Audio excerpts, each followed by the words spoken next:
Hello, we are Memphis Communiversity. Today we are going to be continuing our Intro to Proof-Based Math series, and this is going to be our last video about functions. And you probably have sort of seen some of this material before in a previous math class, but we're going to try to be sort of rigorous as we do this. So what we are talking about today is going to be the composition of functions, and in turn we will eventually talk about inverse functions. So let's define what composition of functions are. Again, you've probably been dealing with this since your Algebra 1 days. You deal with it extensively in calculus. But what is a composition of function if you haven't seen it? Well, you have two functions. Hopefully you can tell that this is a g. But you have one function that goes from a to b, one function that goes from b to c. Notice that the codomain of our first function equals the domain of our second function. That's important. The composition of f with another function g is a new function. We denote it as g circle f. I like to write it as g f of x. And again, what it is as you might know, if you want to plug in a number into this function, what you first do is you first find f, and then you plug in whatever that result is into g. So notice that this composition of function, the domain will be the domain of the original function, and the codomain will be the codomain of the outer function. So if you want a quick picture, let's say we have 1, 2, and 3 here. This is our set A. Let's say it maps to our set B. We'll call this A and B. And then there will be a third set, C. We'll call that 1, 2, and 3 as well. So let's say F maps these two to A, and then this one to B. Let's say A gets mapped to 2 and B gets mapped to 3. We have G and F. So again, we have these two functions, and what we're trying to do is we're going to compose them to create a new function called g circle f, or gf, f composed with g. And what does it do? Well, it takes the element 1 to a to 2, so g of f of 1 will eventually be 2. G of f of 2 will also be 2 because 2 gets mapped to a, which gets mapped to 2. And then finally, g of f of 3 is going to be mapped to b, which is going to be mapped to 3, so g of f of 3 is also is equal to 3 to finish it off. So again, we're just dealing with functions. If you want, you can think of our machines or our boxes. That's how I like to think of function, where a function is something where if you input something, exactly one thing comes out of the box or the machine. And what this is basically is you have two machines, and you plug in something into the first machine, you'll get an output, and you plug in that output into the second machine, and you'll get a final output. So whatever you get from the first machine, you plug into the second machine. And what the composition of function is just looking at those two machines really as just one entity, and you plug in something into the original, and you'll get some output, and you'll sort of skip that middle step. So let's practice with actual examples here. So hopefully you can read this. Hopefully you can see sort of the edge here. So we have these simple sets A, B, and C. This is going to be the function. So keep in mind that this is a function because it maps 1, 2, and 3 to 3 different elements. It maps 1 to exactly one thing, 2 to exactly one thing, and 3 to exactly one thing. Then G is defined as so. So notice that again, the domain of G is B, the codomain of G is C. Hopefully you can read these points, but I'm going to read them out loud if you can't sort of see my scratch work. It's 0, 0, 1, 1, 2, 1. So G of 0 is 0, G of 1 is 1, G of 2 is 1. So we're going to find this function right here. And in order to do that, what we need to do is we need to find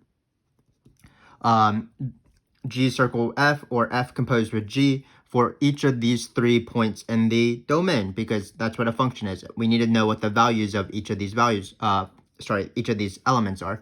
So what we're going to do is we're going to find G circle f of 1. Well, that's going to be G of f of 1.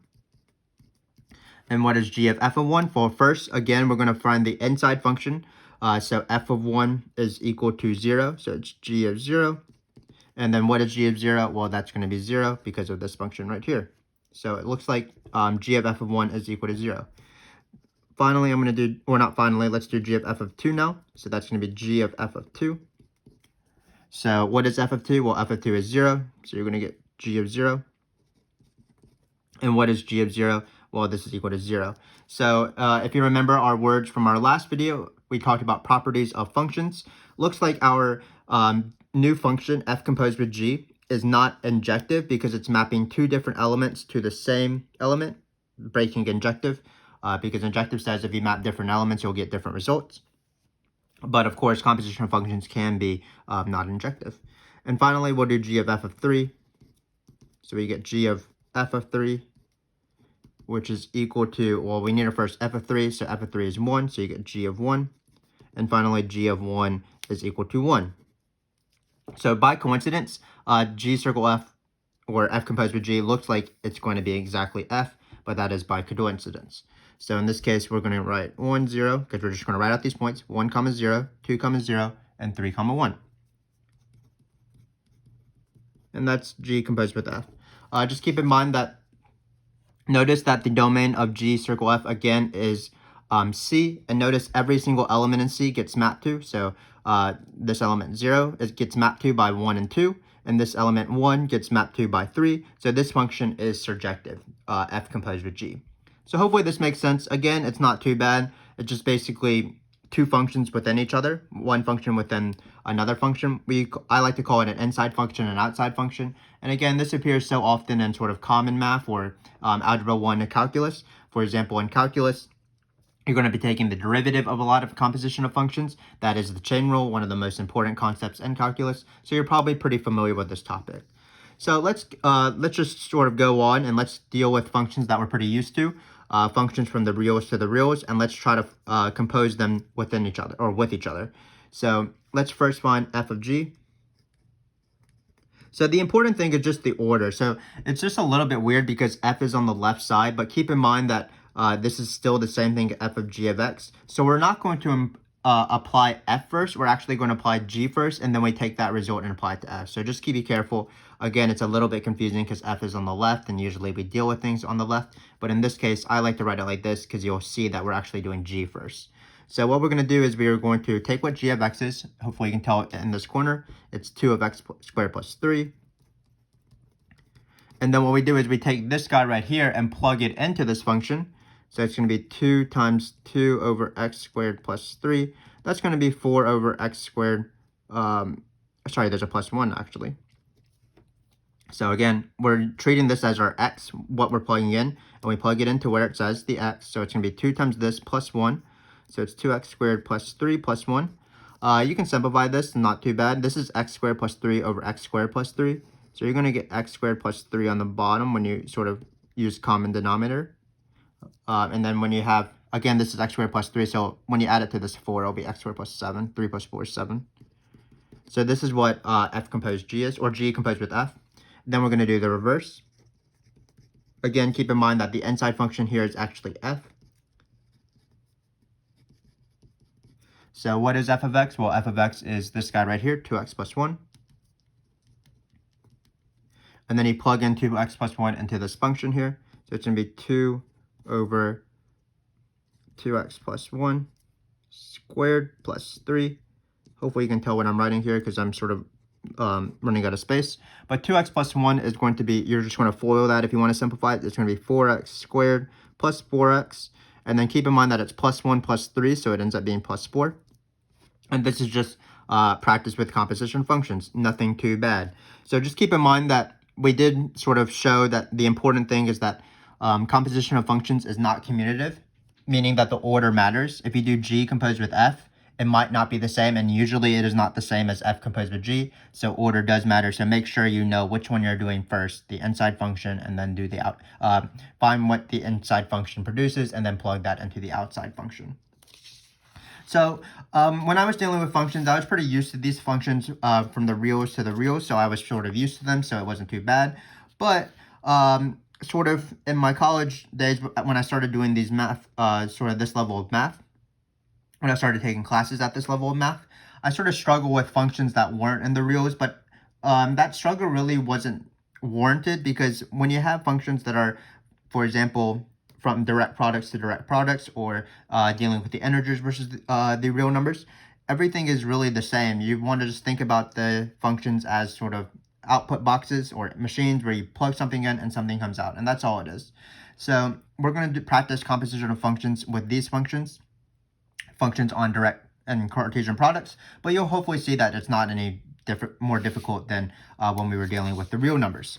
So in this case, let's just describe what these functions are. So we have functions from this Cartesian product to this Cartesian product. So it will take the input will be a point of 2 coordinates where both coordinates are integers, and so will be the output. Sorry, I can't talk. So what does this function do? Well, it looks like this function doubles the first coordinate and then adds the 3 times the second coordinate to find the new first coordinate. And to find the new second coordinate, you take your original first coordinate, multiply by 3, and then subtract off the second coordinate. So that will be what this guy is right here. And then what does g of a be? Well, the new the new first coordinate will be the old second coordinate, and then the new second coordinate will be 4 times the second coordinate minus the first coordinate. So hopefully that makes sense. Again, we're going to be dealing with a little bit elements that are a little bit more complicated than a and b, but what you want to think about is just like with this function, what does this function do? It takes whatever you have, multiply it by 2 plus 1, even if we're just representing it by a variable. So again, just keep in mind, this is the first coordinate, this is the second coordinate, and this is what g does. And hopefully you'll see that as we do these questions. So let's just get on to it. So again, this is going to be f of g of xy. We're trying to compose them.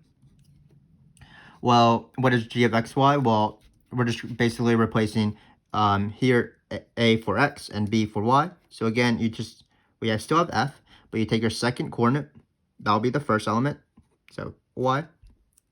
And then you take, for this new second coordinate, it's going to be 4 times the second coordinate minus the first one. So it's 4 times y minus x, and that's going to be just g of xy. Then we are going to plug in an f, so just keep in mind that y will become a, and then 4y minus x, that entire expression is going to be b. That's my second coordinate. So let's try to compose them. So for our first coordinate, our first new coordinate, we're going to take 2 times the first coordinate, so it'll be 2 times the original first coordinate. It'll be 2 times y, then it'll be plus, and then we're going to be careful with parentheses, it's going to be 3 times this guy right here, the original second coordinate. Great, and let's do the same thing here. So what we're going to do is we're going to take 3 times the first coordinate, because it says 3 times a, where a is the first coordinate. So it's 3 times y, and then we subtract off the second coordinate, the original second coordinate. And then you can simplify, so we might as well simplify a little bit. So we can combine all the x's and y's. Looks like we're going to have minus 3x here. Then we're going to have 2y plus 12y, because we're distributing this 3 into this guy right here. So 2y plus 12y, that's 14y.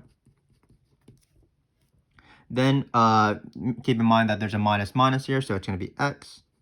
And then it'll be 3y minus 4y, 3 minus y. So it looks like we are done. What does this function do, this new function g composed with f? Well, for the first coordinate, it takes your whatever you input. It takes the first coordinate of whatever you input, multiplies it by -3, and then adds 14 times the original what you inputted for the second coordinate.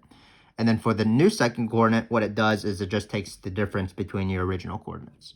So again, this is not too bad. Just think about functions as things getting plugged in, and you should be good to go.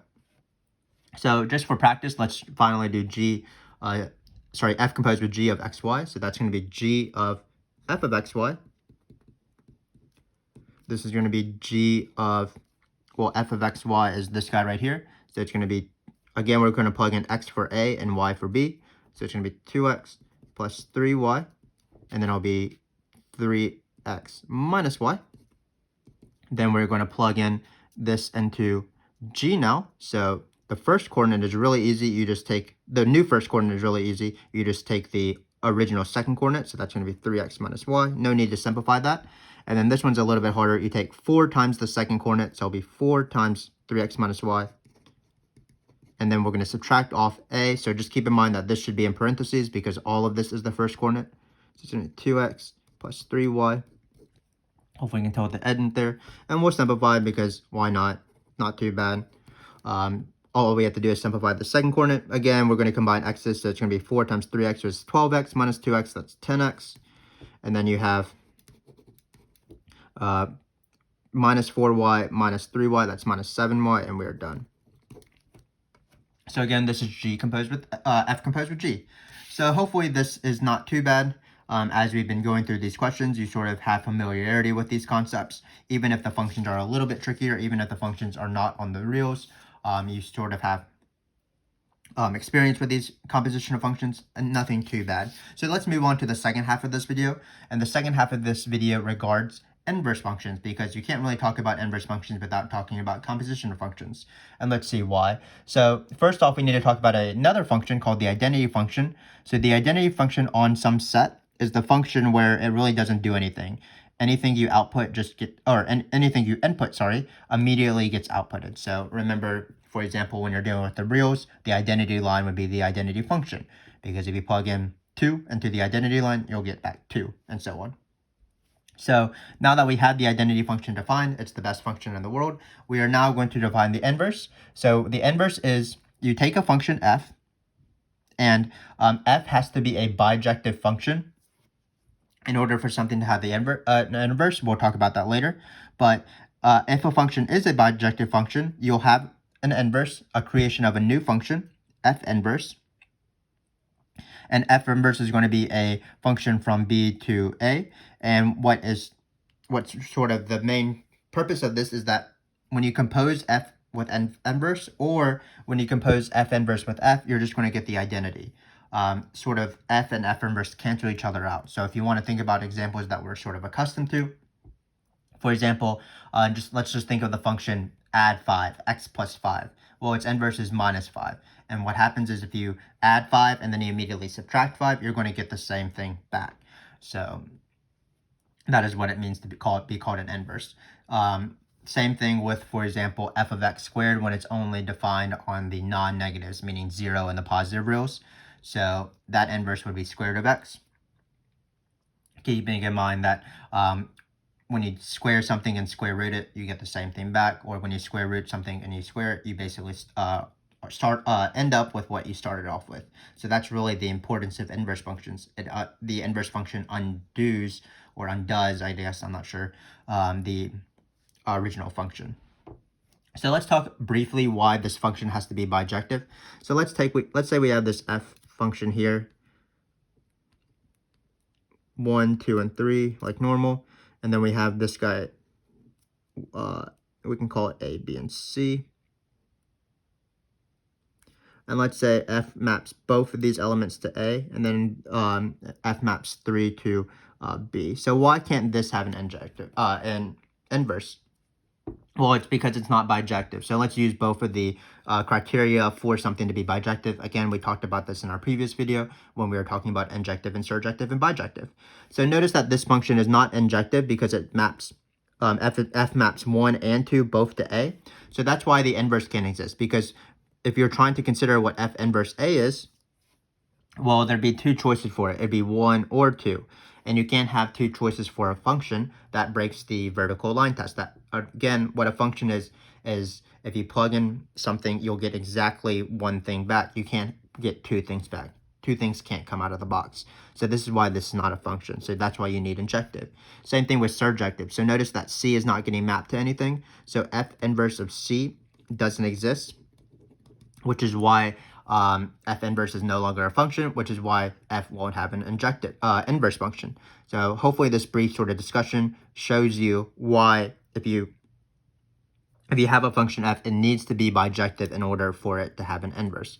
So now that we have an inverse, what we're going to do is we're going to practice with inverses. We're going to find the inverse of this standard function right here, and then we'll do something similar to the front page when we were dealing with more complicated functions. We will do one with sort of functions on Cartesian products. So be on the lookout for that. But let's start off with this function. So remember that you might have solved the inverse functions for functions in your Algebra 2 days or your pre-calculus days or your calculus days. Basically what happens is that you want to remember the important fact that if you have some sort of point on the graph, if you're thinking about it in the reals, if you have x comma y on f, that means that y comma x will be on f inverse. So for example, if you're thinking about x cubed, for example, the inverse function of x cubed is the cube root of x. So what's a point on x cubed?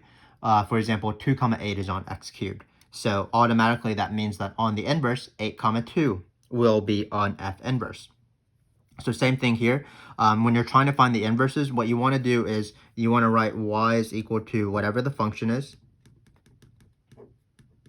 And then the main strategy that teachers usually sort of instruct is to switch the x's and y's, because again, there's some sort of swapping practice when you do inverses. 2 comma 8 is on x cubed, 8 comma 2 is on cube root of x comma y is on x cubed. That means y comma x is on cube root of x. So you want to swap these x's and y's. So we're going to get x is equal to 3y plus 1 over y minus 4.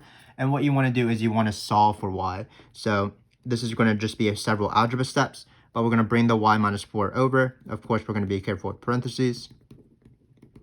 Then we're going to distribute this because I need to isolate y, and it'll be hard to isolate y if y is attached to this minus 4. So it's going to be xy minus 4x equals 3y plus 1. Because we're solving for y in this case, we're going to bring all the y's to one side. So it's going to be xy minus 3y equals 1 plus 4x. You can factor out a y. This is the point at why we're doing this, because we can isolate it. So finally, our function is going to be y is equal to 1 plus 4x over x minus 3. So not too bad in terms of this algebra step. We can write it as 1 plus 4x over x minus 3 if you would like, with f inverse x. So that's going to be f inverse. So what is f inverse? Basically, what happens is if you plug in any number and then you plug it back into the inverse, if you plug in any number into the function and you plug in whatever you get into the inverse, you'll get the same thing back. So I'll let you do that. You can try any single number. You can try just x's in general, but this is how the inverse works. So hopefully you have, again, some sort of experience with this. This is not new, but it's nice to refresh things, of course, every once in a while. So let's do this more difficult function. So we have this function here. It's on this Cartesian product between the natural numbers and the reals. And what it does is the codomain of this function is the reals times the natural numbers. So it'll take a point where the first coordinate is a natural number, the second coordinate is a real number, and it'll switch it to be a first coordinate being real, second coordinate being natural number, defined by this way. So again, it's pretty similar to what we were doing in the first half of the video for that function right there. So what it does is it takes a point x comma y. Again, x will be a natural number, y will be a real. And what it does is, for the first coordinate, it takes double the product of your original coordinates. And then for the second coordinate, it just is going to be the first coordinate, the original first coordinate. So let's do this sort of question, this two-part question. Let's show that the function is bijective. That will allow us to be sure that there's going to be an inverse function, and then we're going to find that inverse function. So of course, to show that something is a bijection, you do need to show that it is injective and surjective. So let's do that. So let's take injective first. So remember what injective says is if f of something is equal to f of another thing, that means that something equal has to be the other thing. So in other words, in this case, if f of a comma b, remember that all the things we're plugging into our function are points, so we can't just write f of a. But if f of a comma b is equal to f of c comma d, what we want to show is that a comma b is equal to c comma d, because injective says if you map different things, or if you take different things and you take your function, the output values of those functions on those different things have to be different. Probably explain injective not too succinctly there, but hopefully that makes sense. So let's just apply what a comma b is. So a comma b, f of a comma b, that's going to be 2ab, because you take your 2 points and you just multiply them. And then the second coordinate will just be a, your original first coordinate. Same thing with cd, f of cd, that's going to be 2cd, comma c. So keep in mind that in order to prove that a comma b is equal to c comma d, we have to prove that a is equal to c and b is equal to d. Because if you want to prove that a point is equal to a point, you prove that all the coordinates are the same. Same thing here. We know that these 2 points are the same. That means their coordinates will be the same. So automatically we have a is equal to c, which is nice. And then we can use that fact to also prove that b is equal to d, which is what we want to prove. The second coordinates are also equal. So why is that true? Well, keep in mind that a and c were the first coordinates, and they are natural numbers. So the important thing here is that they're not 0. So if we divide 2a b equals 2cd, this equation right here, by 2a. And keep in mind that 2a is equal to 2c. So these will cancel out basically. And this is legal because a is not 0 because a is a natural number. So 2a will be a natural number. So it's not 0. So we'll get immediately that b is equal to d. And this is great because this is the proof of injective. We showed that if f of something is equal to f of another thing, that something has to equal the other thing. So a comma b has to equal c comma d. And that's the definition of injective. We do, again, practice injective in our previous video with other examples if you want more practice in our previous video. So let's do surjective now. So I often find surjective to be a little bit trickier, but remember what you do is you take some sort of element in this set right here in the codomain, and you want to find an element in the domain where f maps that element to your desired element in the codomain. So for example, we're going to take some a, b in the reals times the natural numbers. And then what we're going to try to do is we are going to try to find some element in this set right here that gets mapped to by the function to ab. So let's see what we're going to do. So again, sometimes this is sort of some guess and check or some sort of maneuvering or algebra on the side, but I think we can do it without any algebra on the side. I think we can just work our way through it. So keep in mind that this is the definition of the function. So for example, if we want b to be in our second coordinate, well, what happens is that b has to be our original first coordinate, because what the function does is it makes the first coordinate the second coordinate. So that's pretty easy. Again, if you sort of, even if you don't know what the second coordinate is, you will know that this second coordinate of our output will be this first coordinate. So now what we have to think about is we want the next coordinate to be, or the first coordinate to be mapped to a somehow. So we need to find this element where when we do this, f of this point will give us the first coordinate being a. But how is the first coordinate defined? Well, it's 2 times the original coordinates, the product of the original coordinates. So what we want to do is we want to find something, some element, where if we take this and multiply it by b and then multiply by 2, we'll just be left with a. So it makes sense that, notice that this thing has no 2's or b's, so it makes sense we have to divide by 2 and b. And then finally, we want just an a, so we're going to have a on the top. So this is the element. And why, again, is this true? Well, let's apply f of this point and just see that it's a comma b. Again, the second coordinate is easy because you just take your original first coordinate.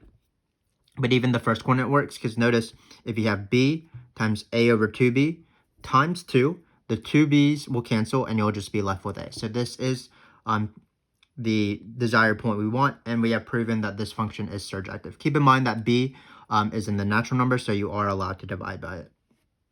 And of course, you're allowed to divide by 2. So this was the proof of surjective because for any element in the codomain, for example, a comma b, we found an element in the domain, which was b comma a over 2b, and f maps this guy to this guy. And that's what we want. So now that was actually the previous video, of course. Now let's talk about inverses and we will be done. So f inverse. So what happens is that you can actually use the fact that f of b comma a over 2b equals ab to sort of establish your formula. So what we want is we want a formula for x comma y. But we can use the surjective work that we just did. So let's just write f inverse. And we know that, well, there's exactly one point because f is injective that will map something to x comma y, and that's going to be of the form here. So it's going to be y comma, sorry, it'll be, let's mark this out, it'll be f inverse of f comma y of x to y. So I'm just replacing the a's with x's and the y's with b's, or the b's with y's. So again, I want to find a formula for f inverse xy, but I know that xy gets mapped to by f of this guy right here because we just proved that with surjective. You take the first 2 coordinates, multiply them, multiply by 2. Notice you'll have x, and then furthermore, when we for the second coordinate, you just take the original first coordinate. So this is true because of the previous case, and we know that this is the only point that maps to x comma y. by f because f is injective. This is why we need an injective and surjective. But why are we writing this? Again, we're trying to find a formula for this, but we have this thing nicely here. And remember that if a function is bijective, f inverse of f is the identity function. That's what is the important thing about the composition of f with its inverse. F inverse f or f inverse f inverse is equal to the identity. So what do we know here? We know that f inverse f, basically you can reduce it and you'll just be left with this point, and that will be our formula for the inverse. So f inverse xy equals this thing right here. And basically you can get rid of f inverse f, sort of like how you can get rid of a cube rooting and cubing, or +5 and -5, or e to the x and an ln. These are all inverses. So you're just going to be left with y equals, sorry, not equals, I'm getting too excited, but it's y comma x comma divided by 2y. Of course, my pen stops working with the last sort of character that I need to draw. So hopefully, let me just rewrite it with this pen. It's going to be y comma x over 2y.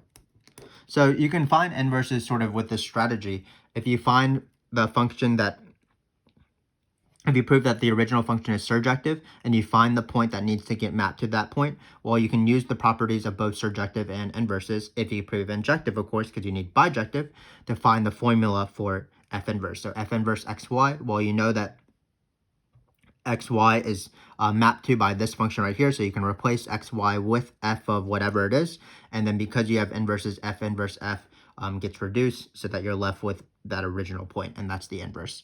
So hopefully this all made sense.